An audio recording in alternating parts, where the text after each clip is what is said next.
ኢትዮጵያ ቴሌቪዥን ነው።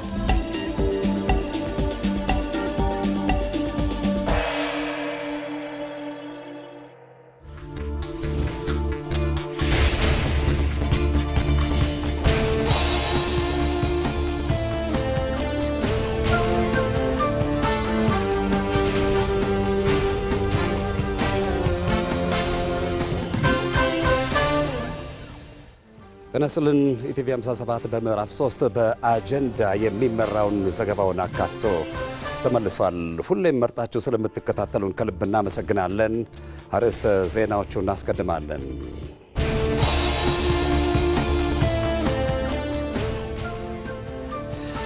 በትግራይ ክልል የሀገራዊ ምክክር አጀንዳና የተሳታፊዎች ልየታ በቀጣይ ሳምንታት ለማድረግ እየተሰራ መሆኑን የኢትዮጵያ ሀገራዊ ምክክር ኮሚሽን ዋና ኮሚሽነር ፕሮፌሰር መስፍን አርአያ ገለጹ። የትግራይ ክልል ሕዝብ በሀገራዊ ምክክር መድረክ መሳተፍ አለበት ሲሉ ኢቲቪ ያነጋገራቸው በአዲስ አበባ የሚኖሩ የክልሉ ተወላጆች ተናግረዋል።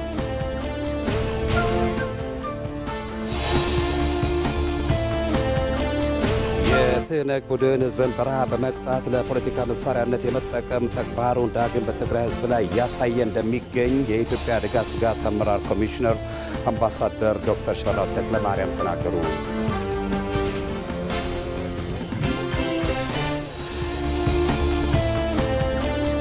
ኢትዮጵያ ያላት የውሃ የአፈርና ሌላው የተፈጥሮ ሀብቷ የግብርና ቴክኖሎጂ ከተጨመረበት በቀላሉ ትርፍ አምራች እንደሚያደርጋት በግብርና ተመራማሪዎች በተደጋጋሚ የሚነሳ ሀሳብ።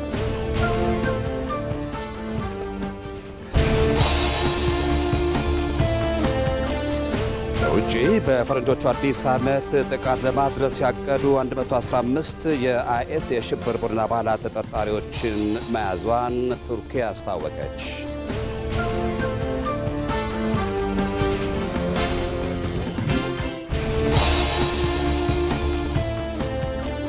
የጅማ ዩኒቨርሲቲ የሀገር አቀፍ የስፖርት ፌስቲቫል ለማካሄድ በቂ ዝግጅት ማድረጉን አስታወቀ። በስፖርት የምንመለከተው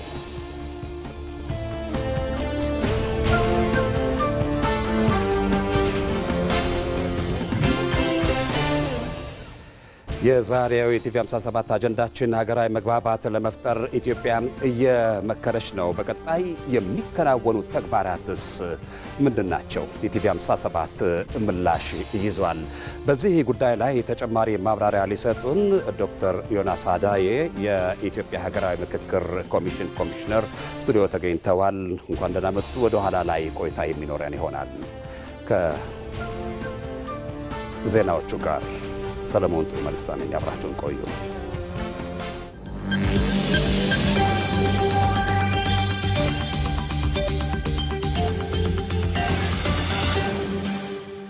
ኢትዮ መልህቅ የሻዕቢያ የኢትዮጵያ ፖሊሲ ኢትዮጵያን የማተራመስ ነው። ደካማ ኢኮኖሚና አቅም አልባ ዲፕሎማሲ የገነባው ሻዕቢያ በሀገራት የውስጥ ጉዳይ ገብቶ ማቡካት መገለጫው አድርጎታል። የአማራ ክልልን የቀውስ ማዕከል ለማድረግ ሻዕቢያ እጆቹን አስገብቷል። ለመሆኑ ሻዕቢያ አማራ ክልል ምን ይሰራል? ኢትዮ መልህቅ ዛሬ ምሽት ከ3 ሰዓት ጀምሮ በኢትዮጵያ ቴሌቪዥንና በኢቢሲ ዶት ስትሪም ላይ ጠብቁን።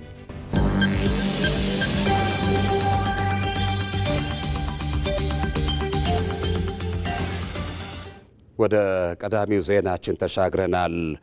ጠቅላይ ሚኒስትር አብይ አህመድ ለመላው ዓለም ክርስቲያኖች የእንኳን አደረሳችሁ መልእክት አስተላለፉ።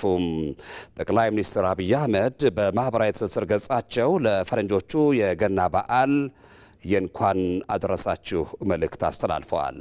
ጠቅላይ ሚኒስትሩ በመልእክታቸውም መልካም የገና በዓል ለዓለም አቀፍ ቤተሰቦቻችን፣ ይህ ወቅት የሚያስታውሰን መልካምነት ድንበር ተሻጋሪ መሆኑንና ተስፋን በጋራ መገንባት እንደምንችል ነው ብለዋል።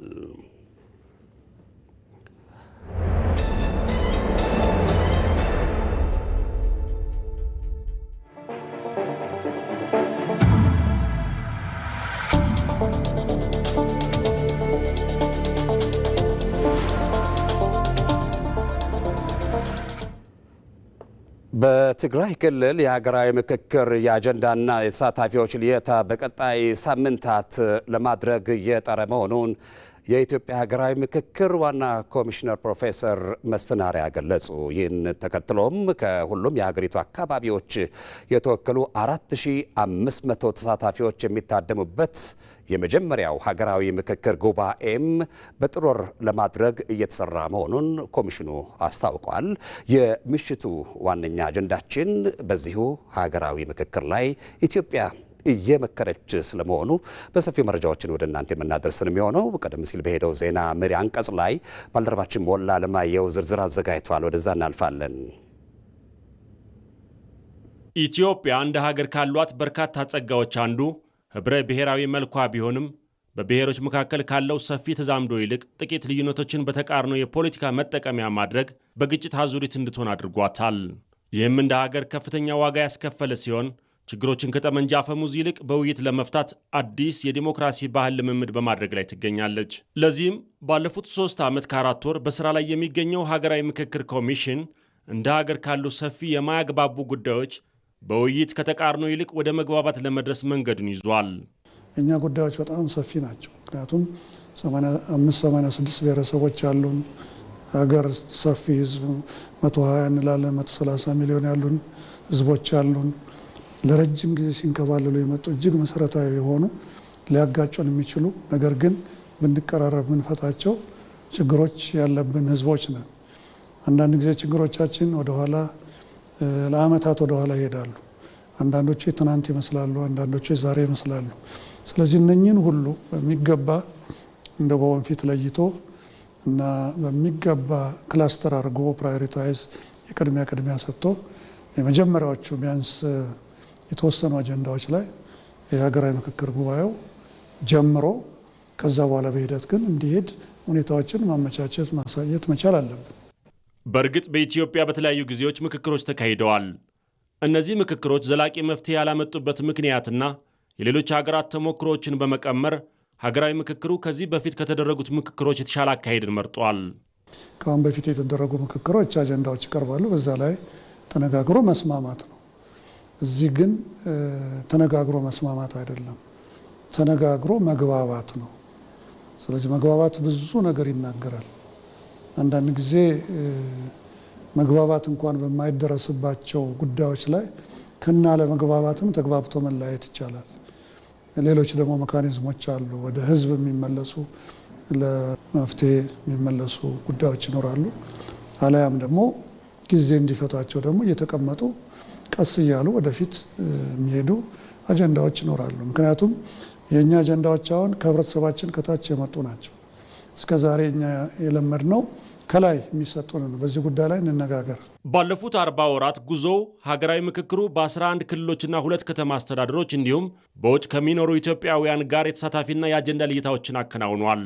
በዚህም ከ670 በላይ የፖለቲካ ፓርቲ ወኪሎችን ጨምሮ ከ34,000 በላይ ተሳታፊዎች ስለ ሀገራቸው ጉዳይ በጠረጴዛ ዙሪያ መክረዋል። ለዋናው ጉባኤም አጀንዳን ለይተዋል። የትግራይ ክልልም የሀገራዊ ምክክሩ ተሳታፊ እንዲሆን የተለያዩ ስራዎች የተሰሩ መሆኑን ፕሮፌሰር መስፍን አርአያ ተናግረዋል።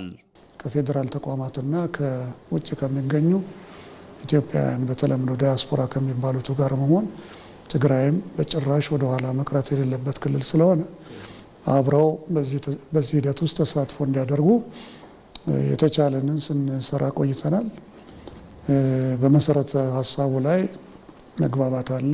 የክልሉ ጊዜያዊ መስተዳድር ፕሬዚዳንትም ጋር በተደጋጋሚ መቀሌም እዚህ አዲስ አበባም ተገናኝተናል እና በቅርቡም ተገናኝተን ነበርና እንግዲህ አሁንም እኛ ደግሞ ወደ መቀሌ በመሄድ የተለያዩ የማህበረሰብ ክፍሎች የፖለቲካ ፓርቲዎችንም ጨምሮ እንግዲህ ወደዚህ ወደ አጀንዳ ስብሰባው እና ተሳታፊ ልየታ አጀንዳ ስብሰባና ለሀገራዊ ምክክር ሂደቱ ውክልናን ወደ መስጠቱ ሂደት በቀጣዮቹ ሳምንታት እንገባለን የሚል ተስፋ አድርገን እየተንቀሳቀስን ያለ ነው። ከትላንት የተሻገሩ ሰፊ ቅራኔዎችና አለመግባባቶች ባሉባት ኢትዮጵያ ሀገራዊ ምክክሩን ለማካሄድ የጊዜ ማጠርና አንጻራዊ ሰላም አለመኖር ኮሚሽኑ የገጠሙ ተግዳሮቶች ናቸው። ስለዚህ ይህንን ሂደት በአንድ በኩል በሚገባ ለማስኬድ የተሰጠው ጊዜ ደግሞ ትንሽ ነው። ሁለተኛ ደግሞ ተግዳሮት በየጊዜው በየአካባቢው የተፈጠሩ ግጭቶች ናቸው። አንጻራዊ ሰላም ለሀገራዊ ምክክር ያስፈልገዋል። ሙሉ ሰላም ማለት አይደለም። ሙሉ ሰላም ቢኖር ሀገራዊ ምክክርም ሊያስፈልግ ይችላል። ነገር ግን አንጻራዊ ምክክር ግን ለስራው አመቺ ያደርገዋል። ለምን ህዝቦች ከየቦታው መጥተው መሳተፍ አለባቸው። ታጣቂዎች መሳተፍ አለባቸው። ቅሬታ ድሮብናልና ወደ ምክክሩ ለመምጣት ገናነን የሚሉ የፖለቲካ ፓርቲዎች መምጣት አለባቸው። የሀገራዊ ምክክሩ የመጀመሪያውን ሀገራዊ ጉባኤ ለማከናወን የመጨረሻው መጀመሪያ ላይ መሆናቸውን የገለጹት ፕሮፌሰር መስፍን 4500 ተሳታፊዎችን በተመረጡ አጀንዳዎች ላይ ለማወያየት ለሚቀጥለው ወር መታቀዱን ገልጸዋል። ይህ ተሳትፎ በትግራይ ውስጥ በቶሎ መከናወንና መከወን ከቻለ እንግዲህ ተስፋ የምናደርገው በጥር ወር ውስጥ በማንኛውም ጊዜ የኢትዮጵያ ሀገራዊ ምክክር ጉባኤውን መጥራት እንጀምራለን ብለን ነው የምናስበው። ታርጌት የምናደርገውም ይሄን ነው። ስለዚህ ይሄ በጣም ወሳኝ ነገር ነው እና እዚህ ላይ ሁላችንም መስራት ይኖርብናል እና በርትተን የክልል መንግስታቱም ሆነ የፌዴራል መንግስት እስካሁን እንዳደረጉት እንዳለ ሆነ ሁሉ አስቻይ ሁኔታዎች ሊፈጥሩልን ይገባል። በሀገራዊ ምክክሩ ዋናው ጉዳይ ሁሉንም የህብረተሰብ ክፍል ማካተትና ተሳታፊ ማድረግ መሆኑን ፕሮፌሰር መስፍን በአጽንኦት ገልጸዋል። የምሽቱ ዜናችን ዋና አጀንዳችን ኢትዮጵያ የመከረች ነው። ለዚህም ልዩ ትኩረት ሰጥታ እየሰራች ትገኛለች። በቀጣይ የሚከናወኑ ተግባራትስ ምንድናቸው በሚል ላይ የሚያተኩር ነው። የትግራይ ክልል ህዝብ ችግሮችን በሰለጠነ መንገድ በውይይት ለመፍታት ሀገራዊ ምክክር መድረክ መሳተፍ አለበት ሲሉ ኢቲቪ ያነጋገራቸው በአዲስ አበባ የሚኖሩ የትግራይ ተወላጆች ተናግረዋል። የትግራይ ህዝብ አሁንም ላይ ከምንም በላይ ሰላምና ልማትን ይሻል ያሉት አስተያየት ሰጪዎቹ በምክክር ችግሮቻችንን ለመፍታት ሁላችንም ኃላፊነት ወስደን ማገዝ፣ መተባበርና መስራት ይጠበቅብናል ብለዋል። ክልሉ እንደ ሌሎች ክልሎች ህዝቦች በሀገራዊ ምክክሩ በመሳተፍ የዚህ ታሪካዊ አጋጣሚና ድል ተጠቃሚ መሆን አለበት ነው ያሉት። ወንድማገኝ ኃይሉ አስተያየቶቹን አሰባስበዋል። ሀገራዊ ምክክር ኮሚሽን በተለይ ለክልላችን ዘርፈ ብዙ ጠቀሜታ ነው ያለው። ሁላችን እንደምናውቀው 2013 ጦርነት ጋር ተያይዞ ከፍተኛ ውድመት ያስከተለበት ሁኔታ ነበረ። ስለዚህ ይህን ሀገራዊ ምክክር ኮሚሽን መቋቋሙ ለትግራይ ህዝብ በልማት ተጠቃሚ እንዲሆን፣ በእድገት ተጠቃሚ እንዲሆን፣ በብልጽግና ተጠቃሚ እንዲሆን እጅግ ዘርፈ ብዙ የሆነ ጠቀሜታ አለው። ጽቡቅ ሃገራዊ ምክክር ብፍላይ ንህዝቢ ትግራይ ብጣዕሚ መሰረታዊ ነጥቢ እዩ። ኣብ ሰዓዚ ዓብይ አጀንዳ እዩ። ሀገራዊ ምክክር በተለይ ለትግራይ ህዝብ መሰረታዊ ነገር ነው። ችግሮችን ቁጭ ብለን ባለመነጋገራችን ብዙ ዋጋ አስከፍሎናል። በመሆኑም የግጭትና ጦርነትን ምዕራፍ በመዝጋት ለቀጣዩ ትውልድ የምትመች ሀገር ለመገንባት ዛሬ ላይ መምከር የግድ ይለናል። በዚህ ታሪካዊ አጋጣሚም የትግራይ ክልል ህዝብም የተሟላ ተሳትፎ በማድረግ የእድሉ ተጠቃሚ መሆን አለበት። ወደ ግጭትና ለመግባባት የሚወስዱን ጥቃቅን የሚመስሉ ነገር ግን ከባድ ዋጋ የሚያስከፍሉ ጉዳዮች በጠረጴዛ ዙሪያ ቁጭ ብሎ በመነጋገር መፍታት ያስፈልጋል ብዬ አምናለሁ። የሀገራዊ ምክክር ኮሚሽኑም ወደ ክልሉ ገብቶ እስከ ወረዳ ድረስ ሁሉንም ያካተተ ስራ ይሰራል ብዬ ተስፋ አደርጋለሁ። እዚ ሀገራዊ ምክክር ኣብ ትግራይ አቲውን ካብ ቀበሌ ጀሚሩ እስከ ዓዘዋታት ወረዳታት ሁሉ ከባቢ ክሰርሕ ኣለዎ ልብል እምነት ይለለ። ለዘላቂ ሰላም የተሻለ ስርዓት ለመገንባት ግን አስፈላጊ ሆኖ ከተገኘ መንግስትም ይሄን ያመነው እንደ አዲስ አበባ ነዋሪዎች ያሉ ሰዎች እንደኔም አንድ ሀሳብ እንደ ተወላጅ መቅረብ ችያለሁ። እንደ ዲያስፖራም እንደማንም ኢትዮጵያውያን ዜጋዎች በተለያዩ ዓለማት የሚኖሩ ሀሳባቸውን እንዲገልጹ ይደረጋል። ገበሬው አለ፣ ነጋዴው አለ፣ ሁሉም የማህበረሰብ አካል ያካተተ ምክክር ኮሚሽን መደረግ መቻል አለበት። በተለይ የትግራይን የሚመስል እንደከዚህ በፊት ከአንድ ዞን ከአንድ ወረዳ ብቻ ሳይሆን ከሁሉም ዞኖች ከሁሉም አካባቢ የትግራይ አካባቢዎች እንደርታ ያካተተ፣ ወጀራት ያካተተ፣ ተንበን፣ አድግራት፣ አድዋ፣ አክሱም፣ ሽሬ ያካተተ የሁሉም ማህበረሰብ ተሳትፎ ያለበት ምክክር ኮሚሽን መደረግ መቻል አለበት። ይህን ስናደርግ ትግራይ ላይ ያለ ችግር ግልጥ ብሎ ያሳየናል። እዛ ለችግር ለመፍታት ከተፈለገ ንጹህ ህዝብ አለ። ይህን ንጹህ ህዝብ፣ ሰላም ፈላጊ ህዝብ፣ ልማት ፈላጊ ህዝብ በዋናነት ልማቱን፣ ሰላሙን፣ ብልጽግናውን ሰንጎ የያዙት አካላት ከነሱ ፊት ለፊት በዚህ ተቋም ምክክርና ዲስከሽን መደረግ መቻል አለባቸው የሚል ጠቅለል ያለ ሐሳብ ነው ያለው። ቡል ቀይላ ኣብ ትግራይ ለጸገም ክፍታሕ ተኮይኑ እትናይ መጀመሪያ ፌዴራል መንግስቲ በትግራይ ያሉ ችግሮችና ለመግባባቶች መፍትሄ እንዲያገኙ ከተፈለገ የፌዴራል መንግስት በትኩረት ሊሰራበት ይገባል። ምክንያቱም የክልሉ ህዝብ አሁን ላይ ከምንም በላይ ሰላምንና ልማትን ይሻል። በምክክር ችግሮቻችንን ለመፍታት ሁላችንም ኃላፊነት ወስደን ማገዝ፣ መተባበርና መስራት ይጠበቅብናል። ህዝቡን ወደ ግጭት ለማስገባት የሚንቀሳቀሱ አካላትም ልዩነቶችንና ለመግባባቶችን ወደ ጠረጴዛ ሊያመጡ ይገባል። በተለይ ከግጭትና ጦርነት አዙሪት ለመውጣት ሁሉንም ያካተተ ሀገራዊ ምክክር ያስፈልጋል። ናብ ጦርነት ለኺዱ አይኾንን ብናይ ከባቢ ሽማግለታቱን ክፍትሑ ልኽእሉ እዮም። ምክንያቱ ንሕና ኢትዮጵያውያንና ካብ ኢትዮጵያ ወፂና ንኸደ መንገዲ የለን። እዚ እዩ መፍትሕ ክኸውን ሌላ ኣምን ተንኪ ይቕኒለ የምሽቱ ዋና አጀንዳችን ኢትዮጵያ እየመከረች ነው። ለዚህም ልዩ ትኩረት ተሰጥቶ እየተሰራ ይገኛል። በቀጣይስ የሚከናወኑ ተግባራቶች ምንድናቸው በሚለው ላይ ተጨማሪ መረጃና ማብራሪያ ሊሰጡን ዶክተር ዮናስ አዳዬ የኢትዮጵያ ሀገራዊ ምክክር ኮሚሽን ኮሚሽነር ስቱዲዮ ተገኝተዋል። እንኳን ደህና መጡ። እንኳን ደህና ቆያችሁ።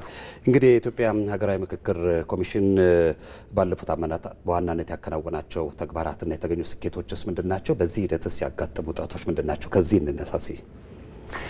አመሰግናለሁ። ባለፉት ዓመታት ካሉን ከ11 እስካሁን ድረስ በ11 ክልሎች እና 2 ከተማ መስተዳድሮች በተሳካ ሁኔታ አጀንዳ ማሰባሰብ ስራ ተሰርተዋል። እንደገና ደግሞ በአጠቃላይ በሀገራዊ ምክክር ጉባኤ የሚሳተፉ እስከ 4500 የሚሆኑትን በተሳካ ሁኔታ አስመርጠናል።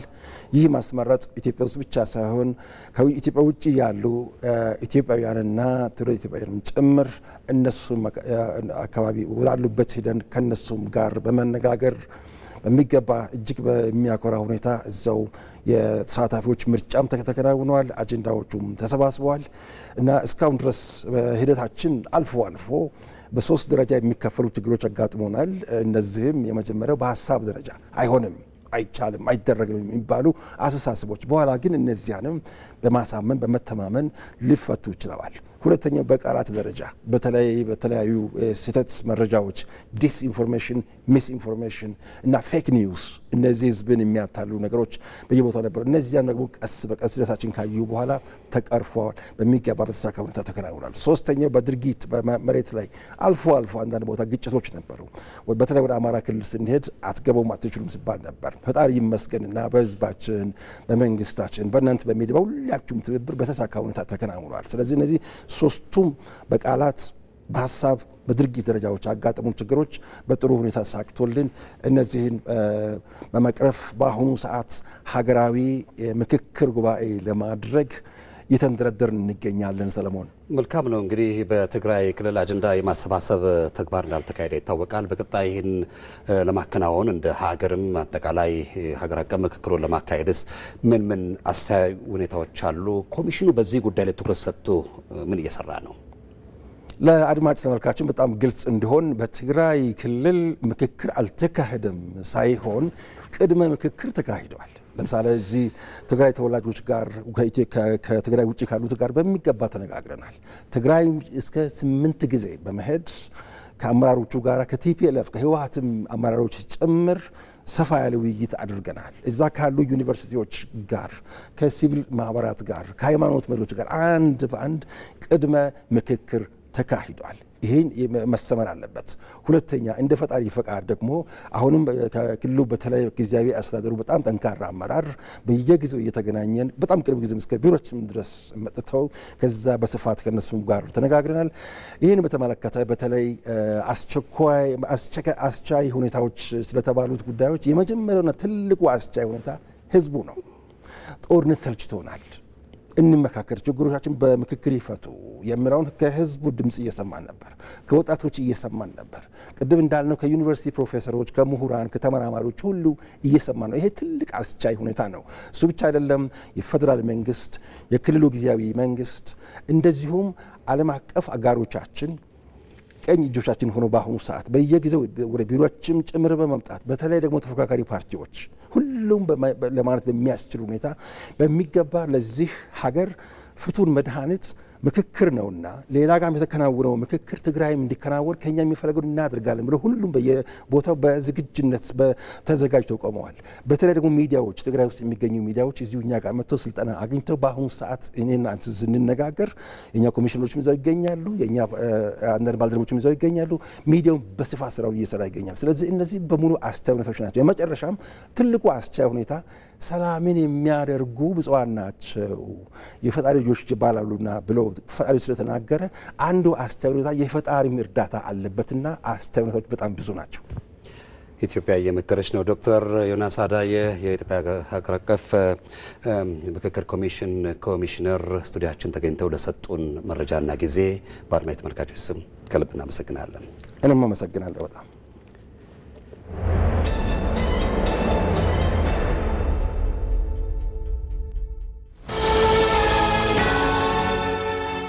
ኢቲቪ 57 ከኢትዮጵያ ቴሌቪዥን ዜናዎቻችን እንደቀጠሉ ናቸው።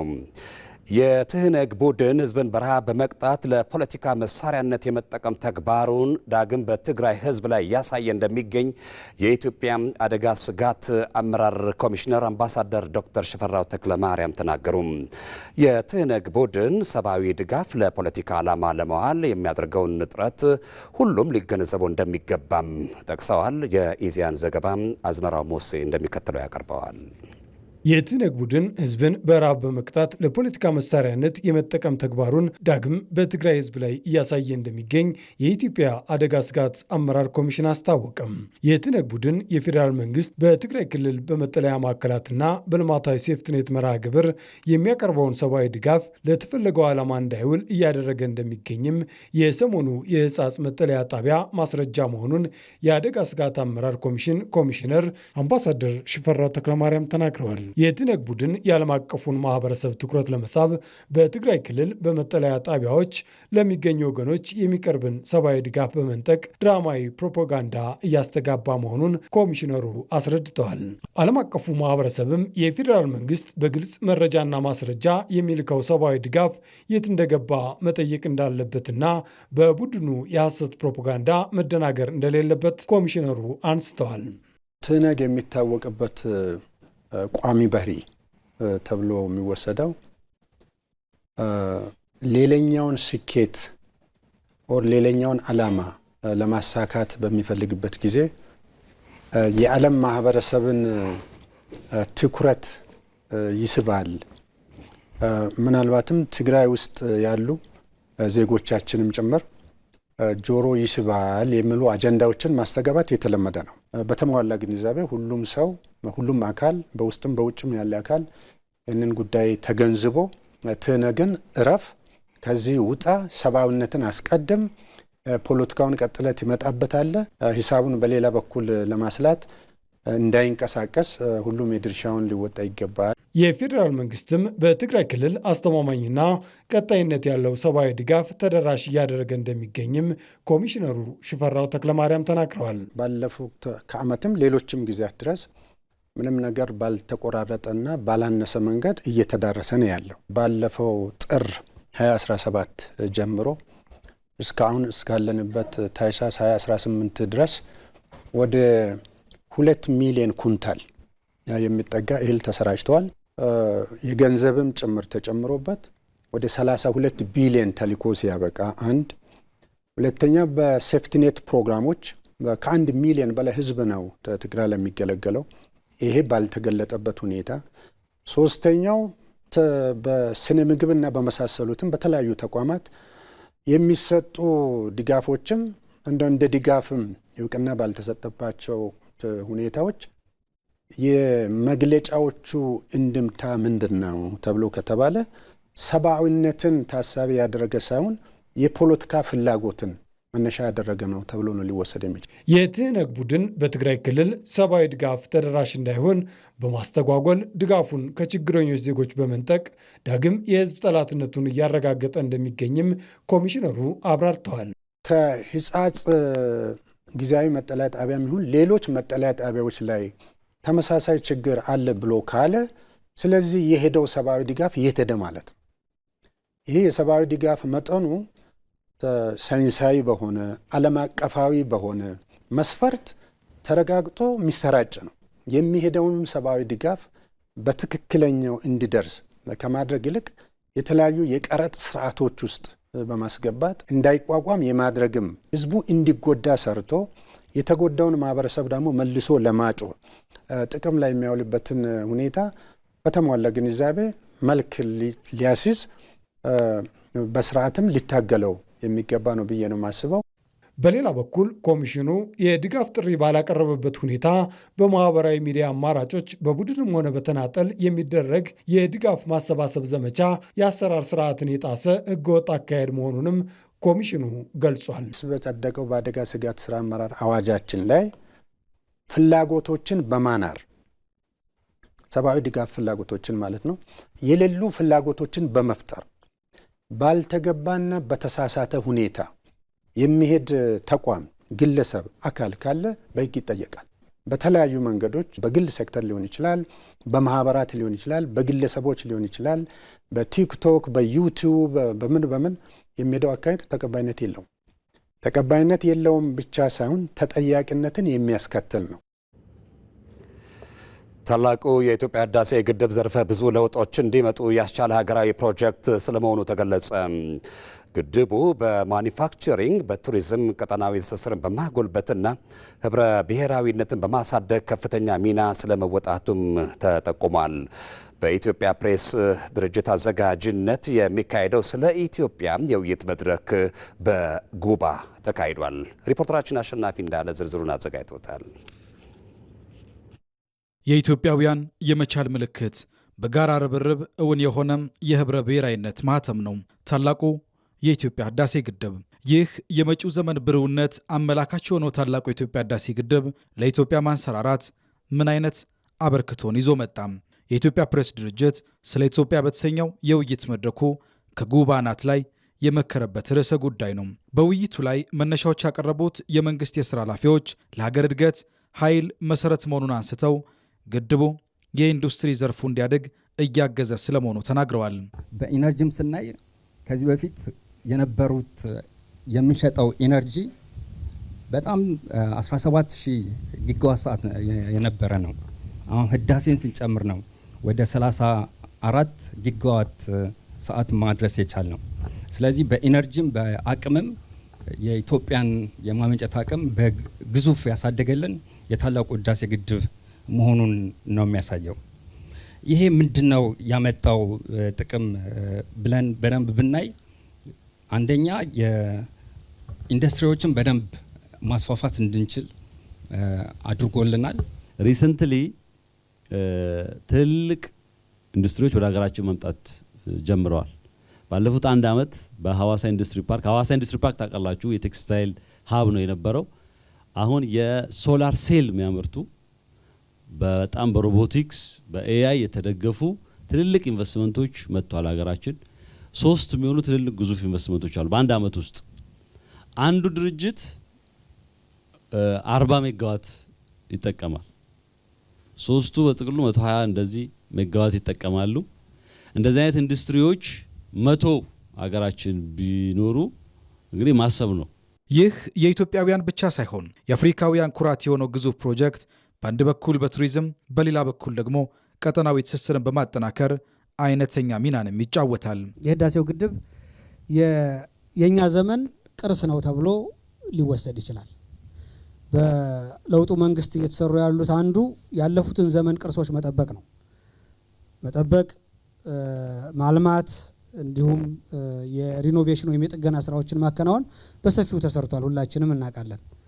ከዛ ውጭ የእኛን ዘመን ቅርስ ከማቆየት አንጻር ግን ተጠቃሽ የሆኑ የገበታ ፕሮጀክቶችና የህዳሴው ግድብ ሊጠቀሱ ይችላሉ። ለሀገር ውስጥ ቱሪዝም ከህዳሴው ግድብ የተሻለ አቅም ያለው ኢትዮጵያ ውስጥ የቱሪስት መዳረሻ አለ ብሎ መናገር አይቻልም። ኢትዮጵያ ሁሌም የአፍሪካ መቀመጫ ብቻ ሳይሆን ለአፍሪካውያን አብሮ የመጠቀሚያ አብሮ የማደጋ ማዕከልም ናት።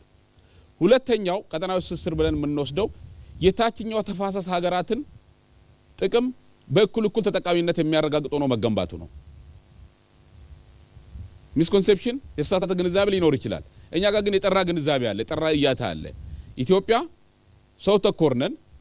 ለሁሉም በሁሉም የሁሉም የሆነ ፕሮጀክትን የሰራ ነው። የኢትዮጵያ ህዳሴ ግድብ ውጤቱ የሚታይና የሚጨበጥ ጭምር ነው። ለዚህ ደግሞ ማሳያው በተለያዩ ዘርፎች የሚገኘውን ገቢ በከፍተኛ ሁኔታ እየጨመረ ማምጣቱ ነው። ቀደም ያነሳውትን የሶላር ሴል ምሳሌ ለመጥቀስ ባለፉት 10 ዓመታት ከኢንዱስትሪ ፓርኮች ያገኘነው ኤክስፖርት ከ1.23 ቢሊዮን ዶላር አይበልጥም።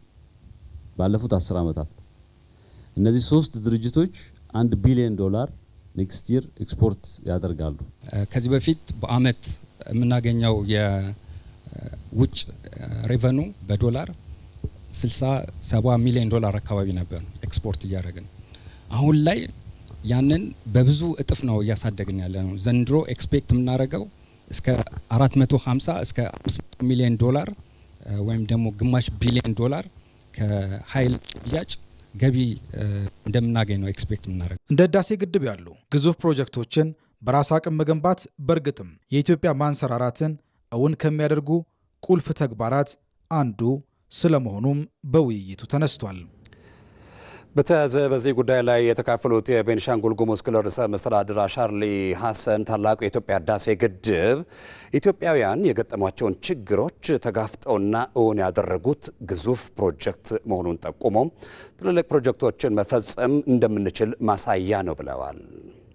እኛ ኢትዮጵያውያን በችግሮችና በፈተናዎች ሳንንበረከክ ይልቁንም በእልህና በቁጭት ለበለጠ ድል በጋራ የምንቆም መሆናችን ለዓለም ህዝብ ያረጋገጥንበት የመደመራችን የመትጋታችንና የመጽናታችን ምልክት በአባይ ጉዳይ ከታሪክ ሰሚነት ወደ ታሪክ ሰሪነት የመሻገራችን ተአምርት ከመሆኑም በላይ ክቡር ጠቅላይ ሚኒስትራችን በግድቡ ምረቃ ወቅት እንዳሉት በርካታ ውስጣዊና ውጫዊ ተግዳሮቶቻችን ተቋቁሞ በራስ አቅም ታላላቅ ፕሮጀክቶችን መፈጸም እንደሚቻል ለኛ ለኢትዮጵያውያን ብቻ ሳይሆን ለአፍሪካውያንን ወንድሞቻችን ጭምር ያሳየ የምስራቅ አፍሪካን የጂኦፖለቲካል ትርክትን የቀየረ አዲስ የታሪክ ጥፋት ነው።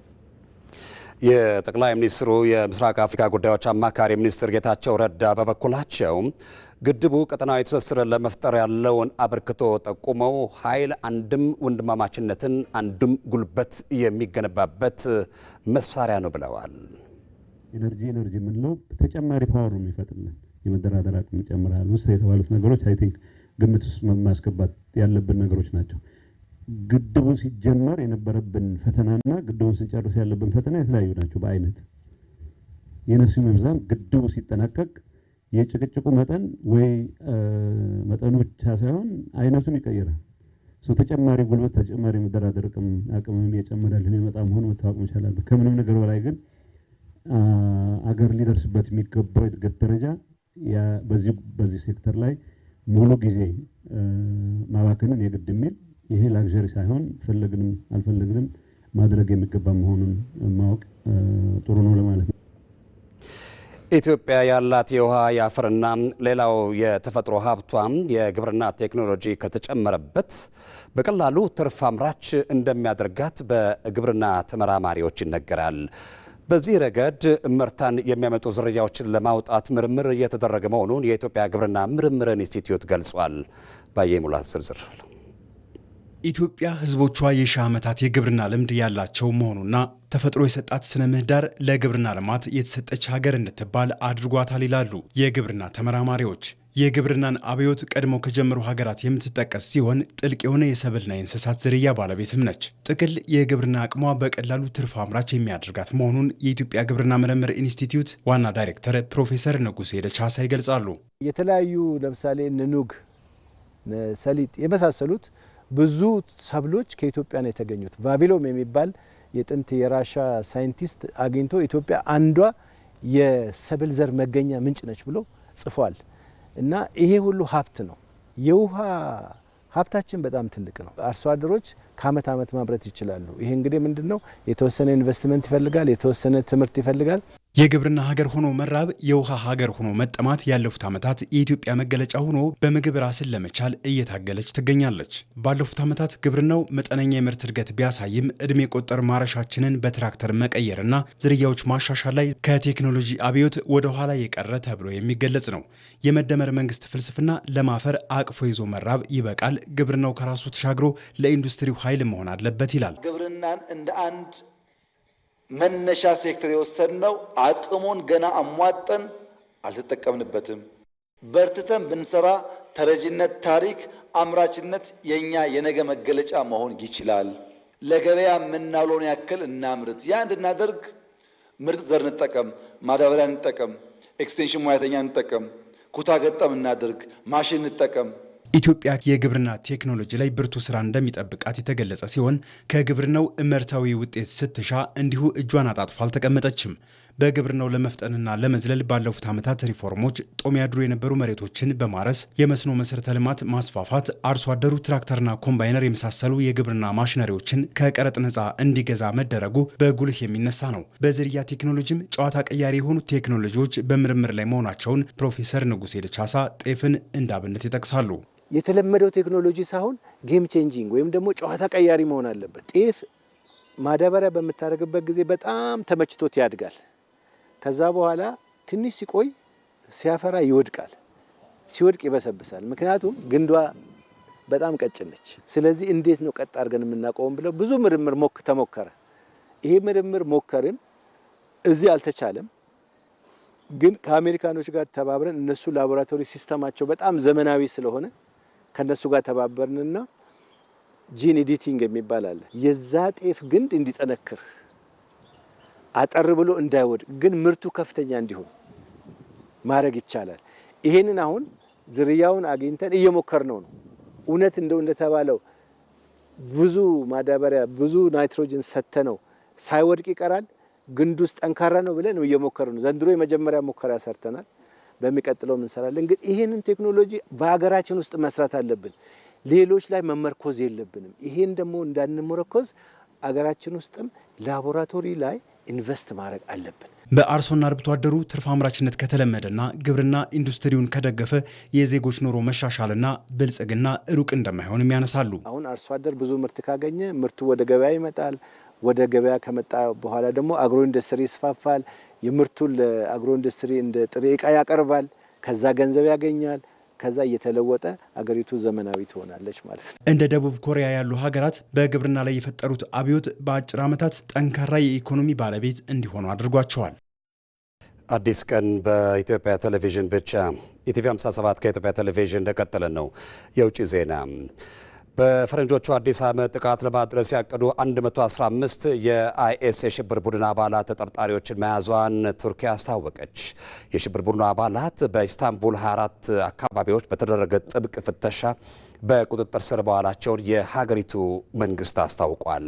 አባላቱ በፈረንጆቹ ገናና በአዲስ ዓመት የበዓል ዝግጅቶች ወቅት ጥቃት ለማድረስ ተዘጋጅተው እንደነበር ቢቢሲ አስነብቧል። የቱርክ መንግስት እንዳስታወቀው በዚህ ሳምንት ጥቃት ለማድረስ ያሰቡ 22 የአይኤስ ተጠርጣሪዎች አሁንም በሀገሪቱ እየተንቀሳቀሱ እንደሆነ ተገልጿል። የሽብር ቡድኑ በስፋት ከሚንቀሳቀስበት ሶሪያ 900 ኪሎ ሜትር የምትዋስነው ቱርክ ለሽብር ቡድኑ በስፋት ተጋላጭ ስለመሆኗ ይነሳል። በሶሪያ 3 የአሜሪካ ዜጎች በቅርቡ በአይኤስ መግደላቸውን ተከትሎ አሜሪካ መጠነ ሰፊ ጥቃት መፈጸሟ ይታወሳል። የሶሪያው ፕሬዚዳንት በቅርቡ በሰጡት መግለጫ የሽብር ቡድኑን ከሶሪያ ለመንቀል ከቱርክ ከአሜሪካና አውሮፓ ጋር ተባብረው እንደሚሰሩ ይፋ አድርገዋል ሲል የዘገበው ቢቢሲ ነው። በመጨረሻም ስፖርት። የጅማ ዩኒቨርሲቲ ሀገር አቀፍ የመንግስት ዩኒቨርሲቲዎች የስፖርት ፌስቲቫልን ለማስተናገድ በቂ ዝግጅት ማድረጉን ገለጸ። ከጥር 9 እስከ ጥር 24 2018 ዓ.ም በጅማ ዩኒቨርሲቲ አዘጋጅነት ከ49 ዩኒቨርሲቲዎች የተውጣጡ ተወዳዳሪዎች በ15 የስፖርት አይነቶች ይፎካከራሉ። ውድድሩም ስፖርት ለብዝሃነትና ለእውቀት ልህቀት በሚል መሪ ሀሳብ የሚካሄድ ሲሆን የውድድሩን ዓላማ የሚመጥን ዝግጅት መደረጉም ተገልጿል። በፌስቲቫሉ ላይ የሚሳተፉ ተወዳዳሪዎች የባህልና ልምድ ልውውጥ ያደርጋሉም ተብሏል። ለውድድሩ የሚመጥን የኦሎምፒክ ደረጃን የጠበቀ መዋኛ ገንዳና የተለያዩ ስፖርት መወዳደሪያዎችም ዝግጁ ሆነዋል።